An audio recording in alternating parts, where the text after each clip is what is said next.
Hi உறவுகளே, நீங்கள் தலைக்கு குளிக்கும் பொழுது ஷாம்பு ஸ்ட்ரெயிட்டாக போட்டு தலையை தேய்ச்சி குளிக்கிறீங்களா? அப்படின்னா உங்கள் முடியை நீங்களே கெடுத்துக்கிறீங்கன்னு அர்த்தங்க.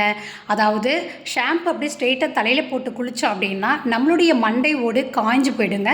அப்படி காய்ஞ்சி போகும் பொழுது முடி கொட்ட ஆரம்பிக்கும், பொடுகும் ஏற்படுங்க. எப்படி நம்ம ஷாம்பு போட்டு குளிக்கணும் அப்படின்னு பார்த்தீங்கன்னா, ஃபஸ்ட்டு ஷாம்பு போடுறதுக்கு முன்னாடி தலையை நல்லா முடி ஃபுல்லாகவே ஈரப்படுத்திக்கணுங்க. அதுக்கப்புறம் எதுலையாவது ஒரு பவுலில் அந்த ஷாம்பு போட்டு கொஞ்சம் தண்ணி ஊற்றி நல்லா நுர வர மாதிரி கரைச்சிக்கோங்க.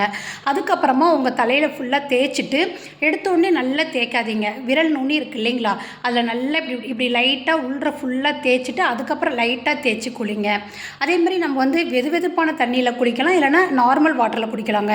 தலைக்கு ரொம்ப சுடு தண்ணி ஊற்றும் பொழுது முடி கொட்ட ஆரம்பிக்குங்க. இந்த மாதிரி ஷாம்பு போட்டு குளிச்சு பாருங்கள், உங்களுடைய முடி கொட்டவும் கொட்டாது, பொடுகும் வராதுங்க. இது போன்ற டிப்ஸ் தெரிஞ்சுக்கணும் அப்படின்னா நம்மளுடைய பேஜை ஃபாலோ பண்ணுங்கள். வேறு ஏதாவது டிப்ஸ் தெரிஞ்சுக்கணும் அப்படின்னா டிஎம் பண்ணுங்கள். தேங்க்யூ உறவுகளே.